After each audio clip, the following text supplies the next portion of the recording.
Good morning, everyone. This Got is your bottom. biology lead, Megan Putz.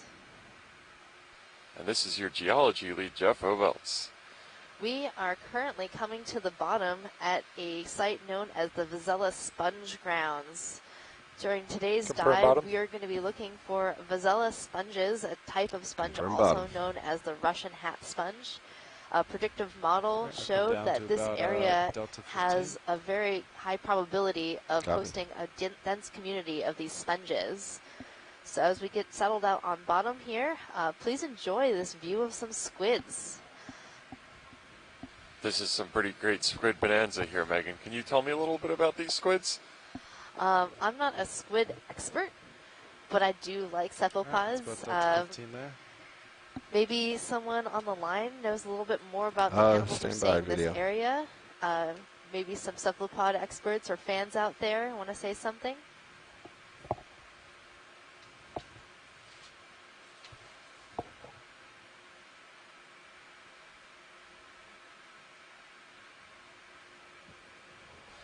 No dice. I think just the Sponge Fan Club is represented today. Well, I'm a pretty big fan of sponges myself, so go Sponge Fan Club. Hi, it's Ellen here. I would say that might be an Elex species. It doesn't look like the gonadas that we were hoping to see in the gully, but I'm not a squid expert either, so maybe somebody out there in Cyberland can tell us. Rotation to the A-frame.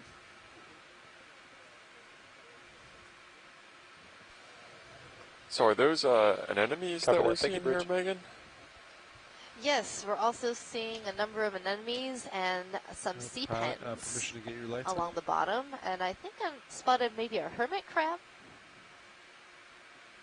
Pilots confirm center of rotation is A-frame. I'm kind of curious as to what these white lines are on the bottom. Yeah, they're certainly abundant. Hi, Meg. Hi, is that Lindsay? Yeah, it'd be great to zoom in on them. Sometimes at these depths we see a lot of the bite-sappy siphon foram. I think I'm pretty well. Oh, okay. I'm close to dialed in. So they would just be foram tests. Pilot, can we get a zoom on one of those horizontal line objects on the seabed? Yeah, we're going to touch base right here. Great, thank you. All right, go ahead, video. We're going to go for this trio. Hold that. Yeah, that looks great.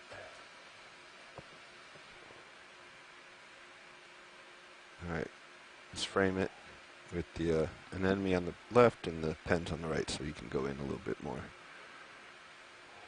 This seems to be the most abundant trio down here. This looks very interesting to us. Normally we would expect the back section to be upright. These look like tubes of poly.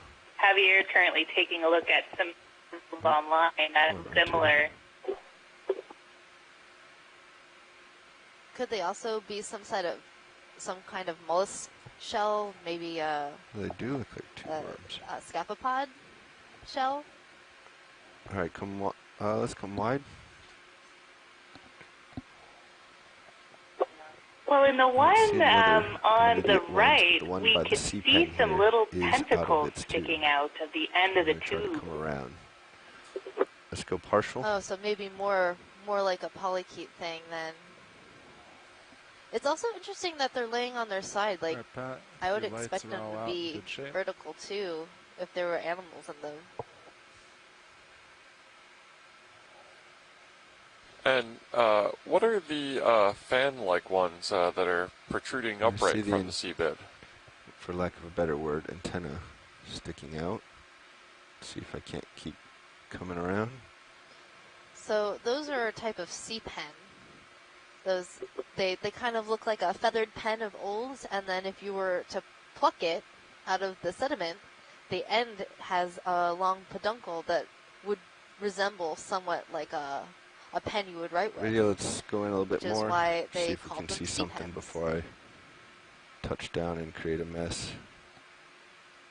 I do see some sort of tentacles poking out of the end of that tube. Okay, touching down gently. Oh, wow. And now you can see through the tube, and it definitely is a polychaete. I can see the segments and the chaete along the side, and it's poking its little head out. Okay, oh, wow. Touch down. So cute. We'll hold here. I love how iridescent it looks. It's sort of an iridescent pink color. Yeah, that's awesome with the zoom that we could ID it and get in close enough. Let's full in. Hi there, it's Javier Murillo. Yeah, this great zoom in. And these polychaetes, we have collected some also from troll surveys and probably are Yalinoesia bicolor, the species name of this one. Belong to the subfamily Emnicidae. Great, thanks, Javier.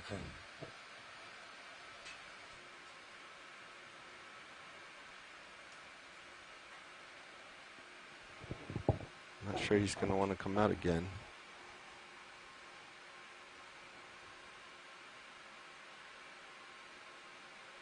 And it looks like this one is not relishing its photo op, and after a brief dalliance with the big screen has decided to pack it in.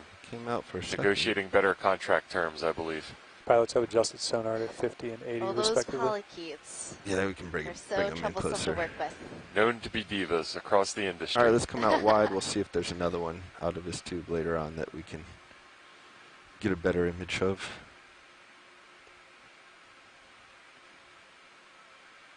Keep your eye out, video, for any that are protruding.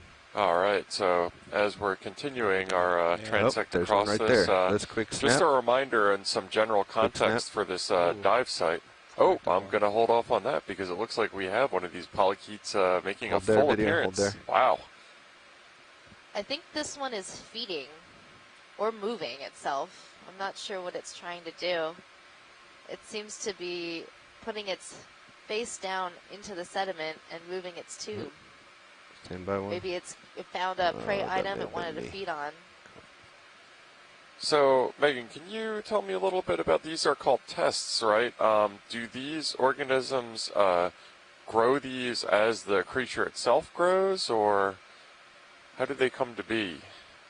Yeah, so the polychaete will actually now. construct its tube, and every type of polychaete will construct a different type of tube. But they make this sort of paper-like tube to hide in. Yep. While we're waiting, do you want to do maybe just a 15-meter move? Yeah.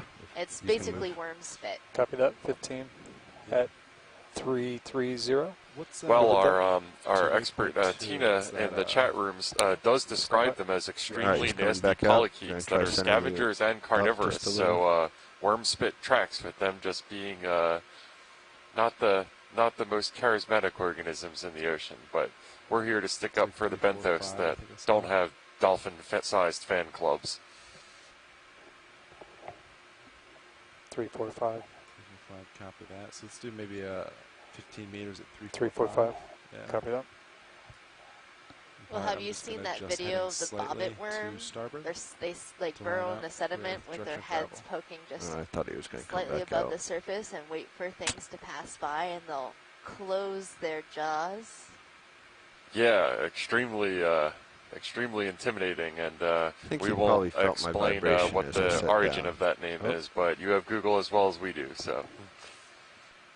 Bridge ROV now.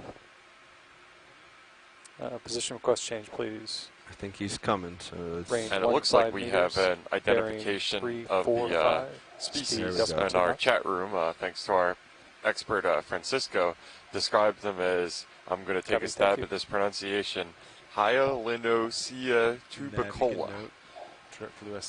Lots of 10-cent words on this cruise. That was a decent pronunciation. 345 is going to be pretty much a direction of travel to get to that waypoint 2 hot spot of wow. And Tina also weighed in and said that on one of the 2017 Okeanos cruises, these polychaetes were catching squids. And I have to imagine that they can move pretty fast when they want to if they're able to catch those squids that we saw flitting around when we made bottom. So it's actually past waypoint 2. And but that's polychains like, aren't the only one who have been known to catch squids. On a previous expedition in the Pacific, there was a gang of brittle stars that caught a squid. Do we have that was pretty crazy. On the target? No kidding. Wow, so we've got a couple little fish blurping around down here. Zoom out more. Oh yeah, it's up there. So I think it's between... Can we get a zoom on that fish that's doing a little hop-skip activity? It might be between that waypoint and this waypoint should be within that area. This looks like an interesting little fella here, making its hop-skipping way across the seabed. Can anybody provide some context on this fish here? So this is a type of scorpion fish in the family Scorpinidae. That's about as good as I can get on an ID. Go ahead, but I think they're pretty cute little fish. Cute little fish is about as far as I got, Megan, so that's a much better context that you provide. Look at those eyes.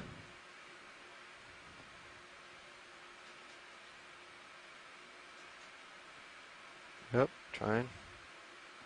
And so is this another one that generally stays pretty close to the benthos, and this is how it conserves energy, but not really swimming too much, but just kind of hopping around? Gone full zoom yet?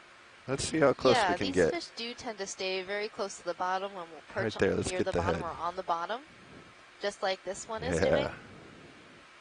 They're usually really good for photo ops because they tend to stay relatively still. And these fish are related to the scorpion fish you might see in shallow water, the ones that are known to have poisonous spines. And when you're clear video, I am. All right. Oh, there's an enemy moving. An enemy locations. on the move. Coming up. It's just a tumbleweed. Looks like a little stem sponge here to the right. Yeah, and based on that, it looks like we do have a little bit of current going on the bottom. Is that correct? Yes, there's a fair amount of current. Video, let's get a zoom here on this stock sponge. Bridge, thank you. Gosh, my rotators. Pilots, we're all stopped. Copy that. And so far, again, just to recap, this site was chosen for being favorable conditions for Vazella sponge colonization based on habitat models from DFO, the Department of Fisheries and Oceans Canada, our partners. We haven't gotten too much sponge action yet so far. Hey, Megan, is that a sponge? That is a sponge. All right. This is a type of glass sponge called Hylanema. It has a stalk that's made out of a few spicules, so very long pieces of glass that are twined together and root this sponge like a flower in the sediment.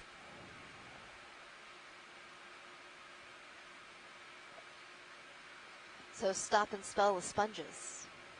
And video, when you're clear, we can move on this one as well. All right, so we're on the board for sponges. We're still looking for our Vazellas. I'm not setting up super close for any of this stuff until I really hear. Hi there. Lots of excitement. It could be that we're a little too deep at the moment, but hopefully as we traverse upslope, we'll find more hard substrate and the Vazella sponges. Forward. But otherwise, this is a really great community of soft bottom dwelling fauna. We got a flatfish, it looks like. Yeah, hold this. We're just pan right through.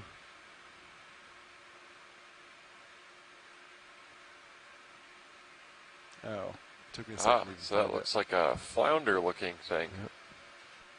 Sea star, and we'll drive right up to the flatfish. Yeah.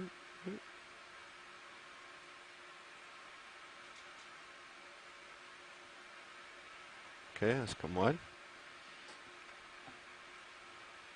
Not hearing the channel go for that one.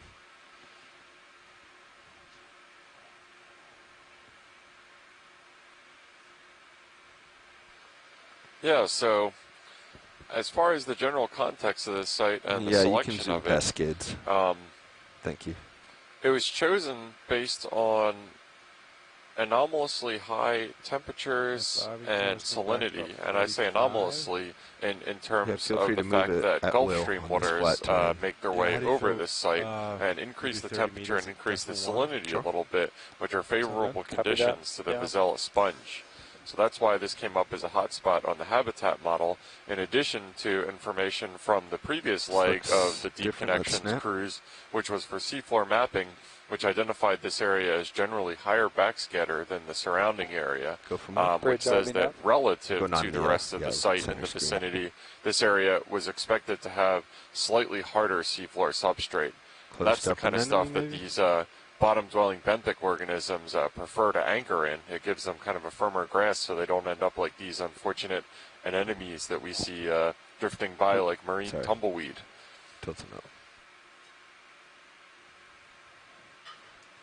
Being able to drift like that could be an advantage to the anemones because, you know, maybe this area isn't as good for them, and these generally sessile organisms can then find a way to move to a different location. Speed .1 So knots. that could be an adaptation that these anemones have. Copy, thank you. That's a great point, Megan. I don't think anything around here survives for too long if it's not really good at what it's doing.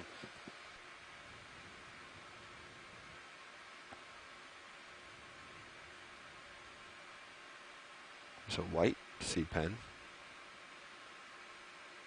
Can we zoom on one of these fishes? Of course. Which one would you prefer? The long one that's on the left-hand side. Left-hand side, going for it.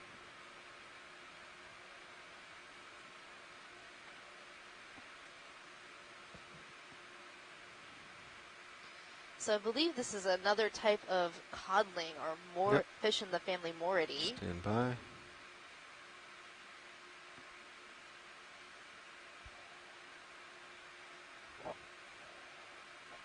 All right, you're good for zoom? Yeah, and like some of the other fish that we've been seeing in these benthic environments, it looks like it has those long extensions, which seem like they're kind of optimized for probing through this fine sediment. Is that correct? Yeah, they can use those long filaments to get sensory information from their environment. You'll also notice they have a little barbel on the chin and a very long, this one's has fallen down, but it should be sticking up, a little long fin ray on the top of the dorsal fin. It reminds you of like a cat. I guess when you're in almost complete or complete darkness all the time, it's good to be able to feel around you very well. It definitely is an advantage.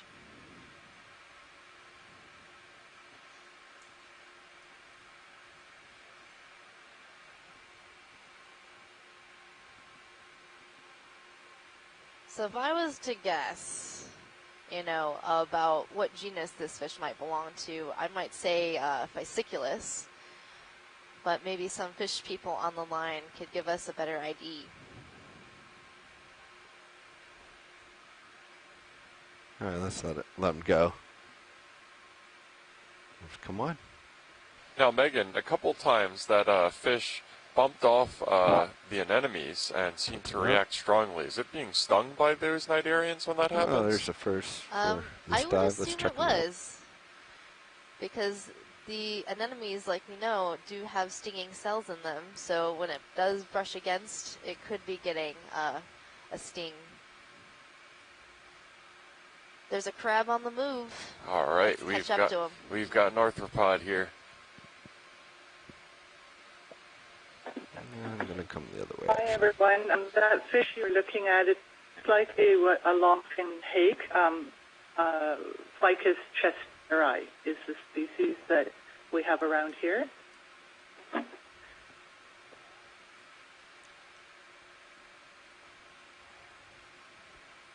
Start to go just a little partial.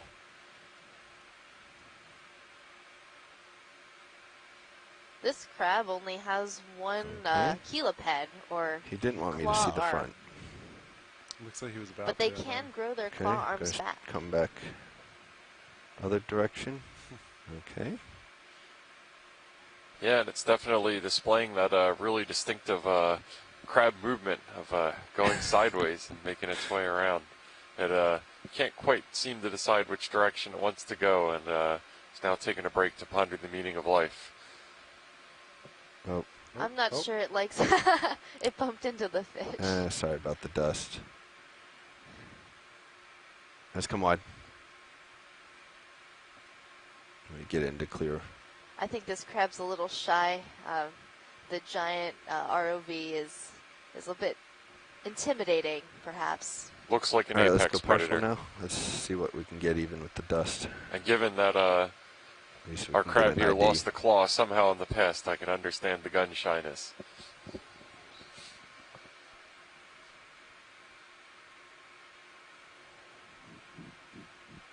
That is a good view. Yep. Is this perhaps a type of stone crab? Well.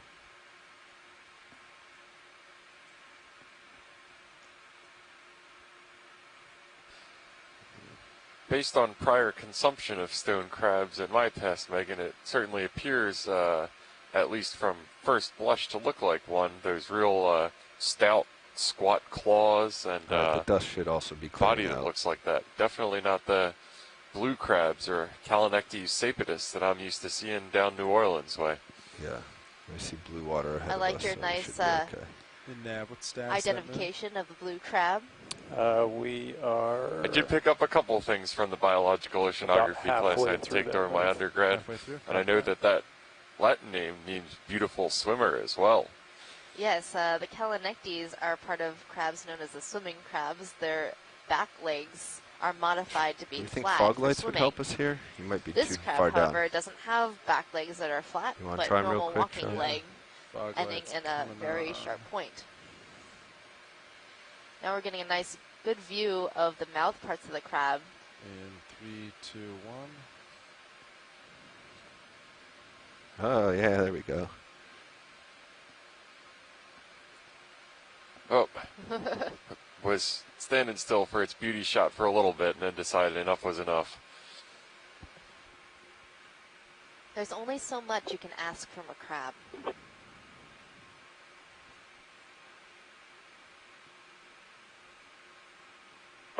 Right, hi there, we'll this is Lindsay.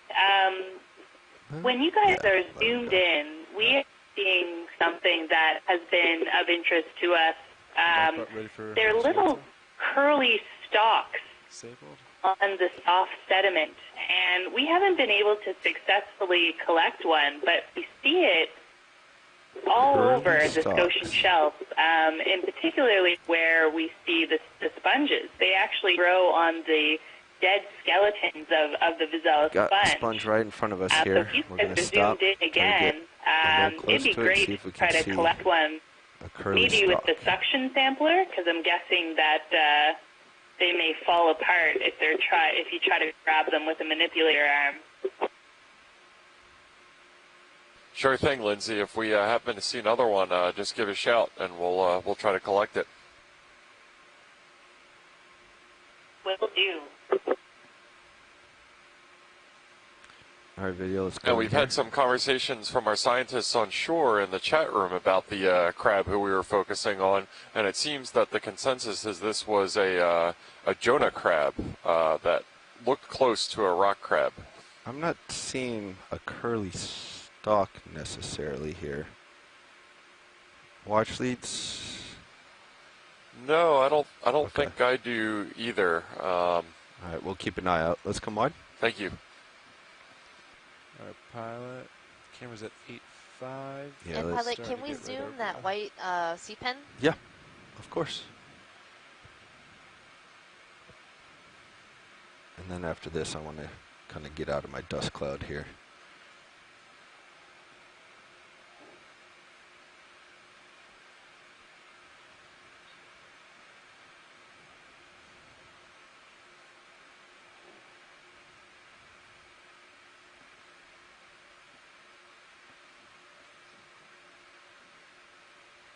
So we're going to make a zoom on this white peninsula or sea pen.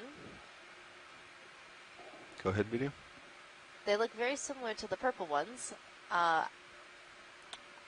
They might so be pilot's different another species, 30 but after there this could move be is different complete. color morphs. I'm Keep not going. sure. Let's go full zoom. We'll wait till pilot gets a... That was going to be my next question for you. Copy that. Oh, I knew it. Let's go full. I was pretty sure you were going to ask me something like that. Oh, and it rotated just so we can see the polyps.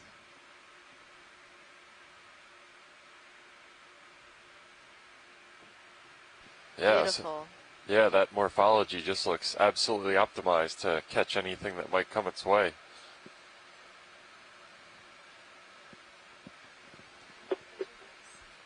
Hi there. We've seen these white color morphs before. It is the same species as the purple one, and it's Pennatula aculeata. Great, thanks for that. Our video crew also pointed out that there might be a couple of the little curly things at the base of the sea pen. Pilot, can we get a bit of a zoom out just to confirm whether they are? And Lindsay, are those the things that you were looking at to the left of the screen right now? Pilot's where I'll stop. Hold there.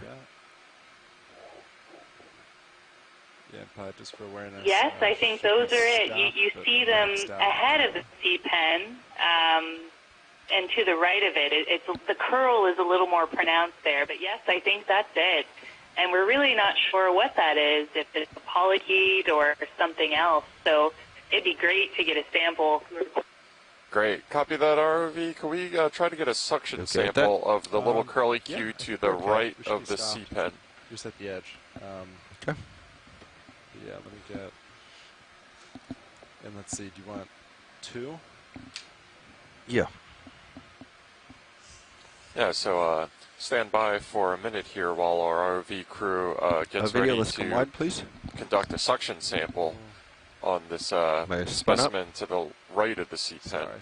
And just as a reminder, this suction sampler is a relatively new addition to Deep Discoverer as of, I believe, a couple of cruises ago. And we've already gotten some great use out of it on this cruise so far, including collecting a geological sample with it yesterday, which was an application I didn't even know it was capable of. We have to draw out, right? Yes. And if you're comfortable, bring Mini Zeus up. Stand by. All right, drawer is extending.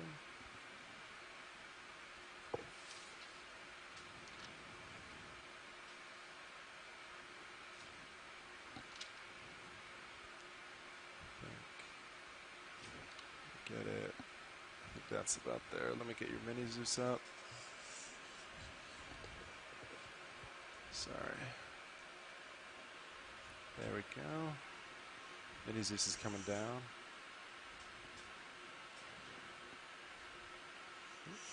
Kind of ran off for a second.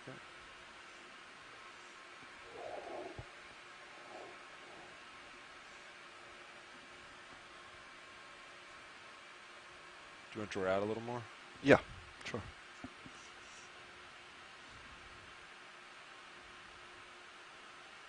How's that look? Yeah. That contrast?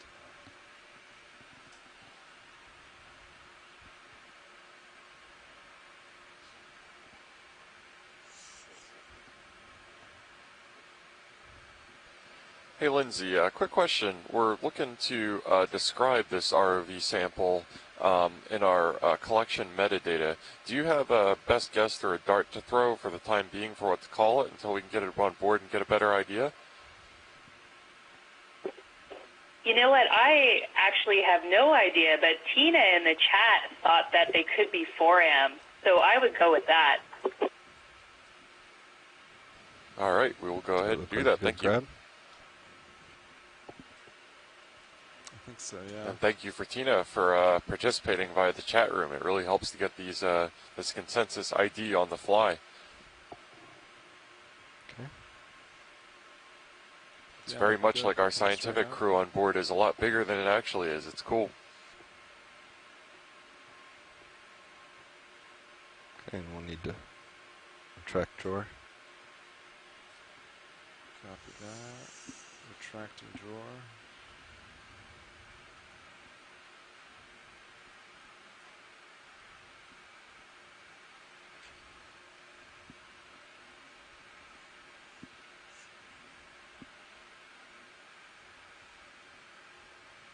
All right, drawer retracted.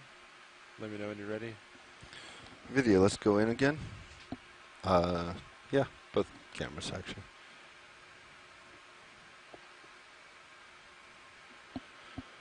So we want the one to the right of the C pen. Confirm, please. Yep, I think you're right on it.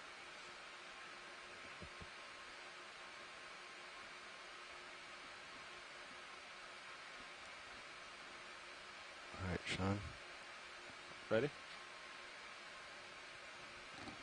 Yeah, let's go. All right, safening in.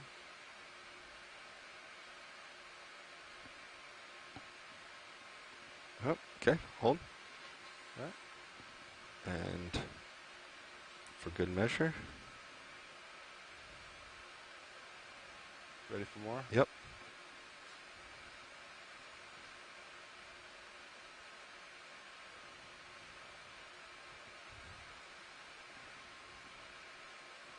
Okay. Give it a few seconds.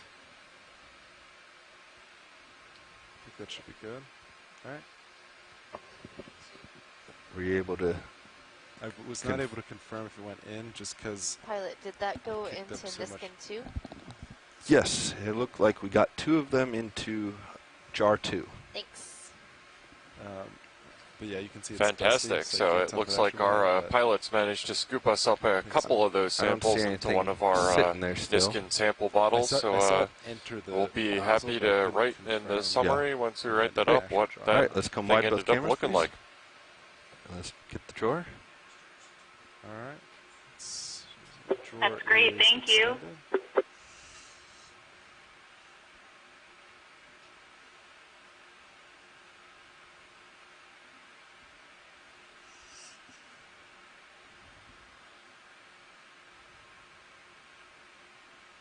Looks like I'm high on you. Me. All right, stopping there. Okay.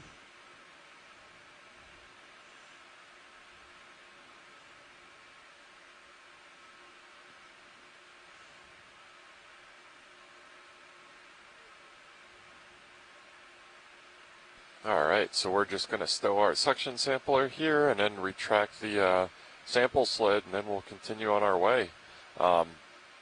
Just to reiterate and refresh for anybody who may have been joining recently, this is a dive on the Vazella sponge ground site.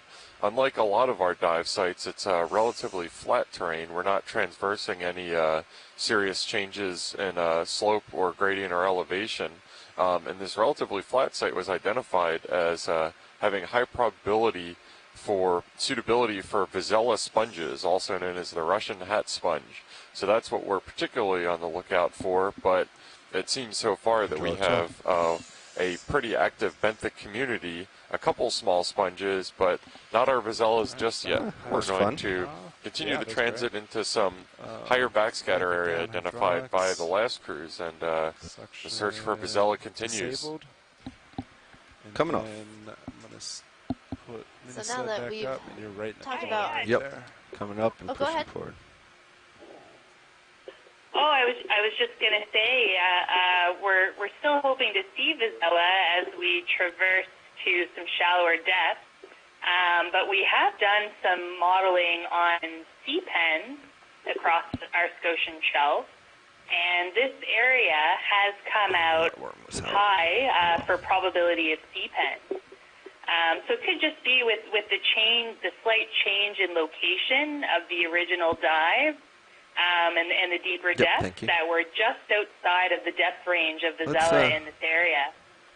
But certainly this footage will help us validate our models for sea pen.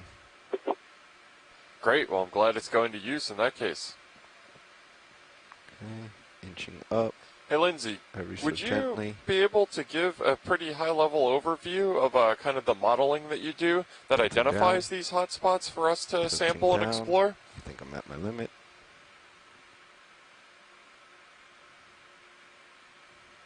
Sure. So in 2016, we at DFO underwent an exercise to identify significant concentrations of corals and sponges in eastern Canada. There we go. So we use a number of different methods here to do that. It's a combination of both kernel density analysis, which is it's not really a type of modeling, but it's a method to identify hotspots in biomass of catch data from our trawl research vessel trawl survey.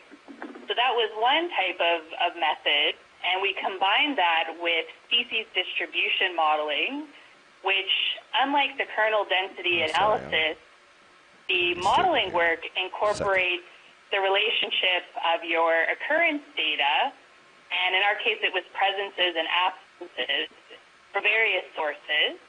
So we use, records from our trawl survey, we use records from our science surveys, our camera and video surveys. So we finally got one now. We use that to identify the relationship of the occurrence data with its environmental correlates. If you want to go back in now that he's turned around, you can. The distribution across the Scotian shelf in unsampled areas. So then what we like to do is to validate those models. So a lot of the video work that we collect is done to support that initiative, to, just like we're doing here, to validate the outputs of those predictive models. Understood. Great, thanks for that, Lindsay. Yep, I think it's time to make some tracks. I agree. Yeah, and then the nice thing about this method, this predictive modeling, is it becomes kind of a harmonious cycle in which you make your predictions, you go back and collect some more observations like we're doing right now, and whether you successfully predict it or not, you get more data to feed into the model, which makes it more accurate in the future.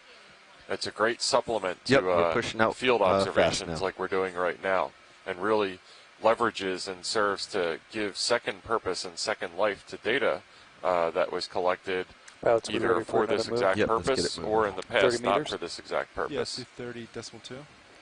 It's typically pretty expensive, as you might imagine, to go out and collect these data. So any way that they can be repurposed and put to second use is always appreciated. Bridge ROV now. I agree. Let's make some motion. Position request change, please. Range 30 meters, bearing 345, speed .2 knots. I wanted to start introducing our ROV team. Copy that, thank you. Up in the front row. So, ROV team, would you mind introducing yourselves? Sure, we'd be happy to. My name's Bobby Moore. I'm sitting pilot today. To my left. ROV nav, Chris Wright. To my right. To the right, Sean Kennison, sitting co-pilot. And in video. Brian Doras on video control. And in the back, doing clipping, is Caitlin Bailey. And we are all videographers and engineers with the Global Foundation for Ocean Exploration. And we're excited to be on board the Okeanos here to support these vehicles. We're also joined here today with our web coordinator. Will you introduce yourself? Hi, this is Rachel Goldbra. I am from the NOAA Office of Ocean Exploration and Research. I'm going to be the web coordinator for this expedition. So be sure to check out our website at oceanexplorer.noaa.gov for some really interesting background information on this expedition. And also, if you have any questions for our scientists, go ahead and find us on Twitter, Facebook, or Instagram. If you write your questions out there, I'll relay about those 5 to minutes for that move our science leads and try to get them answered for you live. Copy that. Thank you, man. Thanks, Rachel. We're always happy to answer questions from the public, so feel free to ask whatever you have a dying need to understand.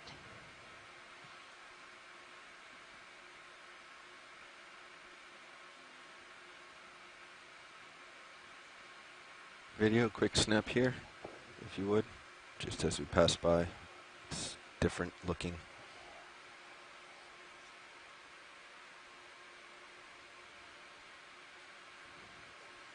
That is a very interesting... I think we might need to get closer. Yellow thing. I'm not sure what it is.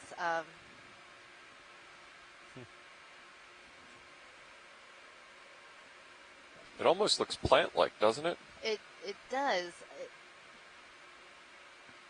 You can go full if you'd like. Yellowed sargassum? Is that a thing? Yeah, I'm not sure. It does have some gooseneck barnacles growing on it, and then I think I'm spotting maybe a bryozoan on the left side, but this big yellow portion, not quite sure what that is. It definitely looks natural, though. It doesn't look like any of the sort of human-made debris that we were seeing on our dive yesterday. You're definitely right, Jeff. It is something biological. It could have come down from shallow water and is just here. It doesn't look like it's doing so well, whatever it is. Okay, let's come wide. We'll carry on. Sean, you're my time guy. Let me know when you want to swap. Yeah, copy that.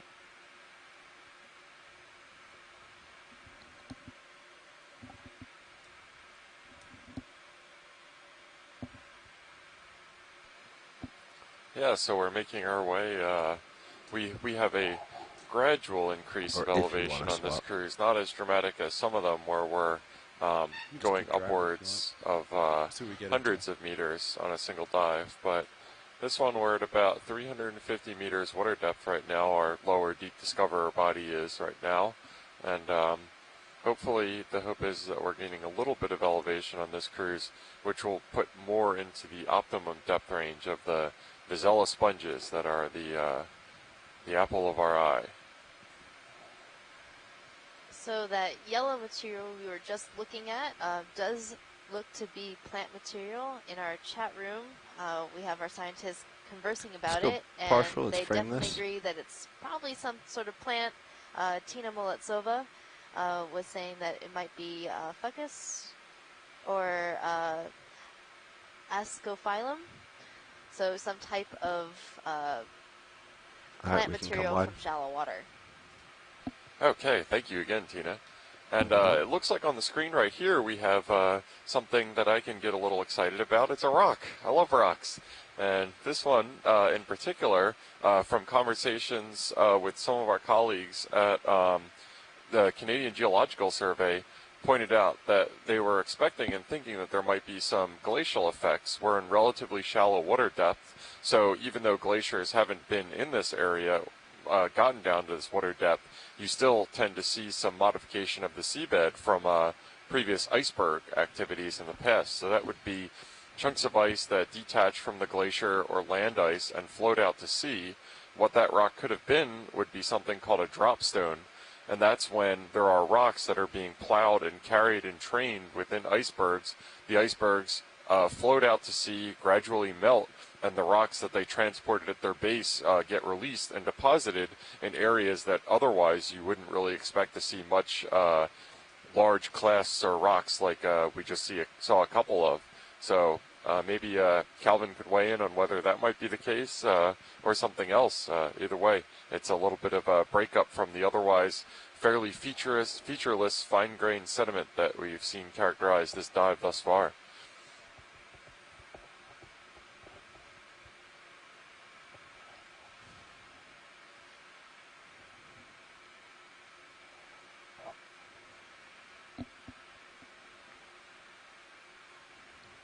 Alright, Nav, how's that shit moved down? Yeah, we should be all stopped. No confirmation from bridge yet, though. Okay. Do we get another one in? Yeah, another 30. Yeah, sounds good. Bridge RV Nav. Position request change. Yeah, and I just got a confirmation in the chat room from Calvin at the Canadian Geological Survey that Dropstone is his best guess for that as well. Range so 30 meters. in this area, it's a little fine-grained, and it's probably been mantled by some sediment since glaciers were really a powerful influencer of the seabed in this area.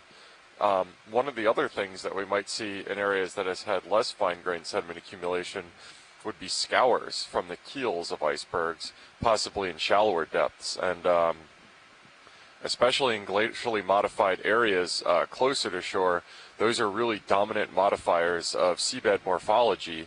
So when we get our maps of the seafloor or the side scan sonar maps of the seafloor, you tend to see these crossing lines everywhere that might look like seabed trawls elsewhere, but in these cases, in glacial areas, a lot of times they're from the long keels of icebergs dragging along the seabed.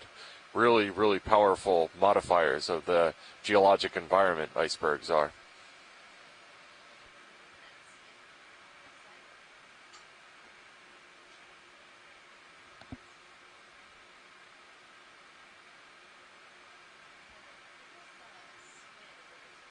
Squid to the left, copy. Oh. Oh, Team Cephalopod over here is getting very excited at this. We have a nice squid sitting on the bottom. Maybe this little squid will wait for us to get some good imagery. Oh, this is beautiful. Getting a little Let's start nervous. to go partial. Oh, no. Oh, never mind. That was quite the leap. Decidedly skittish creature who didn't like the look of our Deep Discover ROV, which, hey Megan, can you tell me not to put you on the spot, but the approximate dimensions of Deep Discover? I have in my mind, but I haven't seen it next to a tape measure or anything like that. That's a good question. There's another for one. our Same pilots. one. He settled down again. But let's take a look at this squid. We could try a long zoom if you Yeah, want to go close down. Let's get a partial from here. Okay. In case he does the same thing. Yep.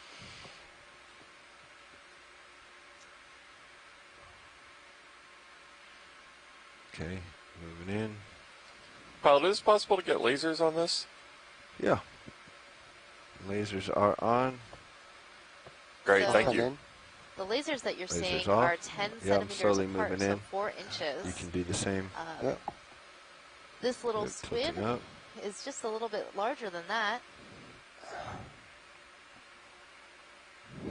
And you can see on the squid body the chromatophores. Those are those pores that seem to be opening and closing, making the squid change colors. It's going to be difficult on you. I'm still creeping into them. Fascinating creatures, and I'm glad the long zoom of our camera on here can get this kind of detail without getting too close to the distance that we spooked it at before. Well, I can see why it might have been spooked. It looks like someone might have taken see if I can settle bite here. out of the squid fin. Hopefully nobody's told the squid that we had calamari in the galley a couple days ago. Good shot. Yeah, okay. Stand by. Well, you just did, Jeff. Yep, heading right. Nice stuff. This is some beautiful imagery. It's fascinating, and I do have a soft spot for cephalopods, and I do know that the long tube that composes most of its body, they pump water through there, and that's how they jet it forward. You can see the flares of that bell moving, and that's how they have that powerful propulsion and movement backwards when they decide to jet away. Done, I can continue to slide in, see if we can get a little closer. Hey, Mike Vecchione here. Hi, Mike. Hey, I see you're looking at a short fin squid where you were. I'm tilting down. I'm on my cell phone, so I can't watch and talk at the same time. Yeah, no worries. Thank you for joining us. Your cue. Yeah, that's a short fin squid. They commonly sit on the bottom like that during the day. It's a commercially important species, and often we'll see them in schools, and sometimes very large schools. Great, thanks for that context. That's interesting. So you said during the day they sit on the ground. Are they typically nocturnal predators, and they're up in the water column chasing things? Don't do it. Yeah, they'll swim up in the water column at night, but they swim around close to the bottom or sit on the bottom. All right, let's carry on. That's kind of a energy conservation strategy. Pilot, can we get a zoom on that tube anemone to the lower right now? Lower right, the center, this big one, or is there a different big one, please? Do you have any other questions about the squid? No, I think that's about it. I'm glad we're able to zoom in, and thank you again for calling in and giving us a consult in the context for it. Okay. Bye. Thanks, Mike. And get a nice close-up. All right, and we've had a request from Tina, one of our colleagues and collaborators in Russia, to if we see any tube anemones to give a little zoom in on one. So hopefully this will be what Tina is looking for.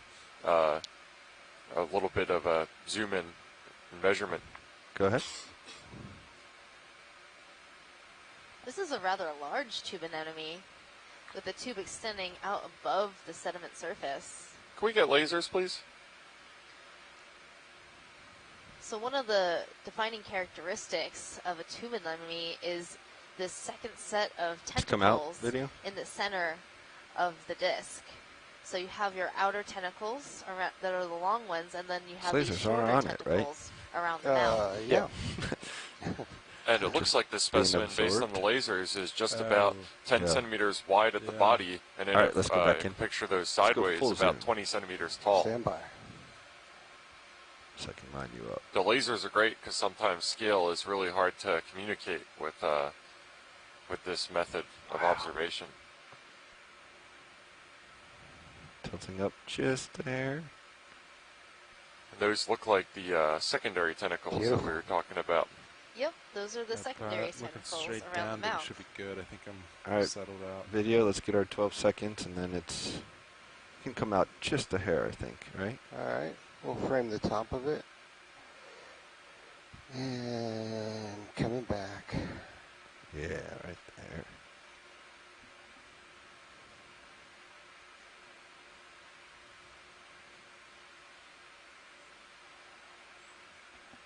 Pilots, we're all stopping. Come back a little more. Hi there, this is Lindsay. So this is the tube-dwelling anemone Pachystereanthus borealis. So this particular species can form really localized patches off of Nova Scotia. A little bit to the east of where we're located, we deployed a camera system, and I think we recorded over 10,000 individuals in less than a kilometer.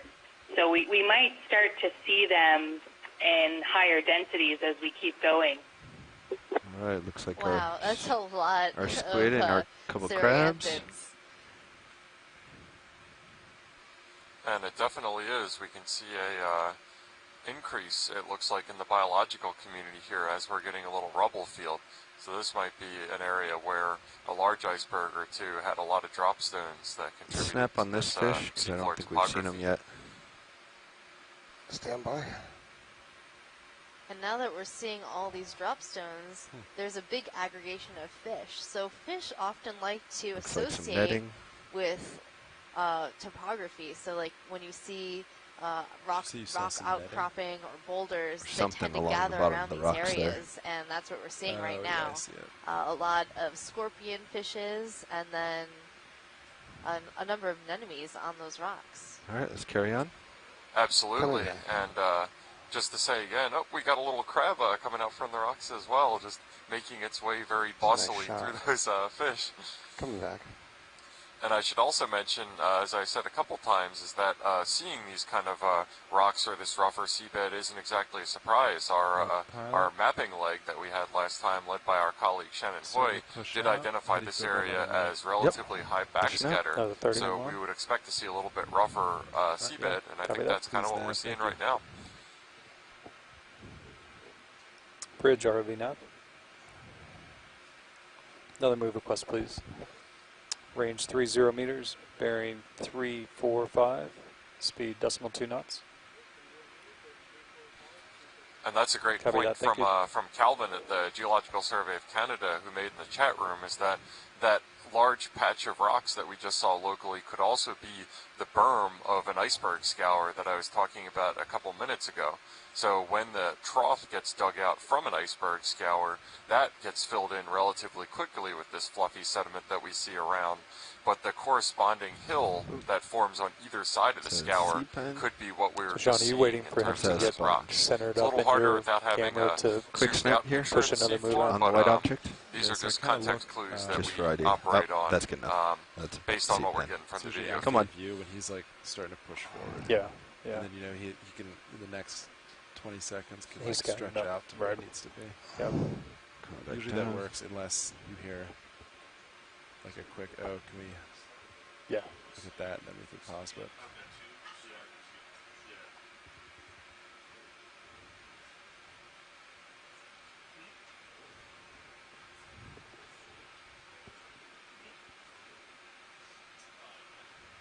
So maybe it's a good time to ask a little bit and describe a little bit about the ROV systems. Pilot, would you mind talking a little bit about the Deep Discoverer and how big it is? Sure, we'd be happy to. I can actually pass that off to co-pilot, one of our mechanical engineers. Yeah, Science, do you want me on OKX? Yeah, I think just... yeah, so D2 is probably larger than you think.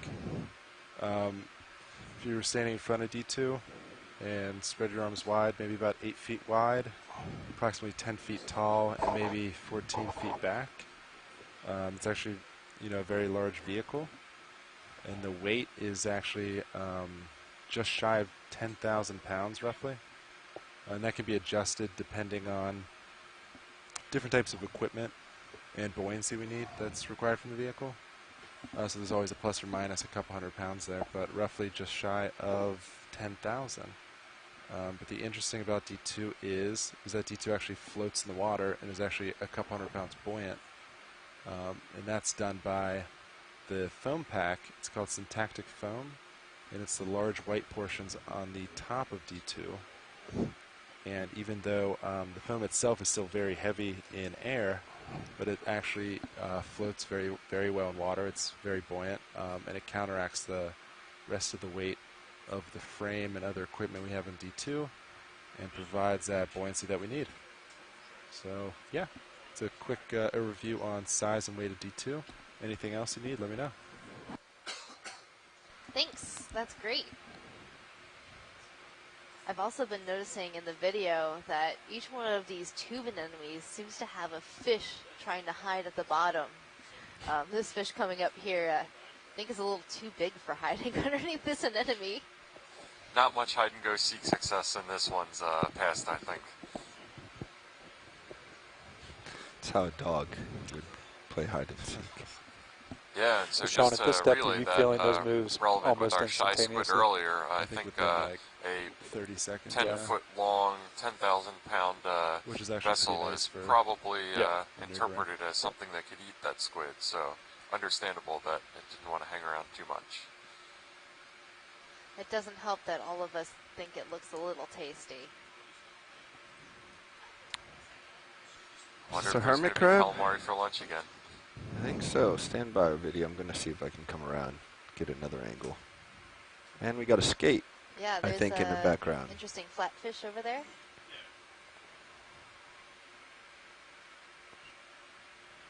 So we'll just do a quick partial here. And Go we're ahead. also seeing a little hermit crab.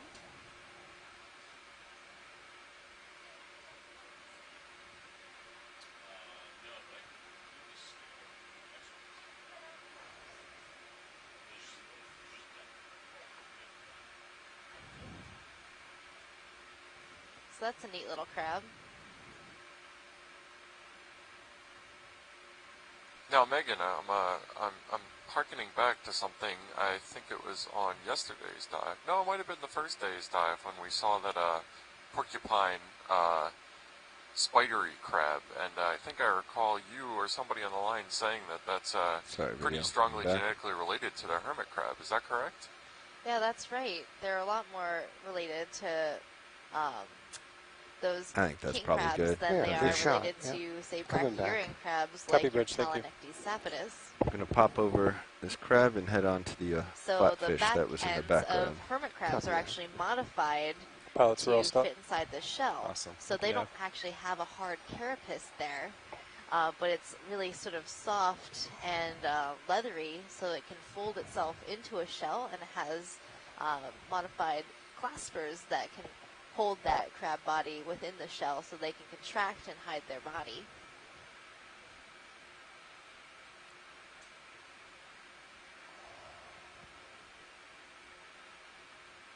Yeah, and it looks like here we have some sort of flatfish. Is this a fish like a flounder-like thing, or is it a skate? Hard to tell. It has really good protective camouflage. So it's not a flounder because its mouth is flat, and its eyes are on either side of its body. So it's a compressed fish downward, and its eyes aren't sort of wonky on the side. That's how you know it's a flounder. And this one doesn't have that.